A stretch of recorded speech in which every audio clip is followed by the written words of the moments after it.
Dahon nga eh, bubok.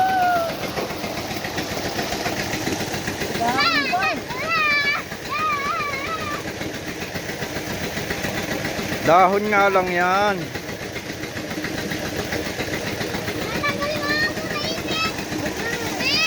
Ganyan na lang.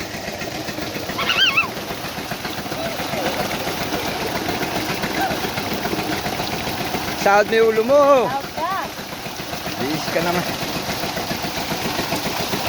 Sahod mo, lubog mo yung ulo mo. Ay, sound ka. Yan. Yan. Bukas wala na yan. Tatanggalin ko na yan. Damo na yan sa tabi na yan. Para sa tuwing magpapatubig.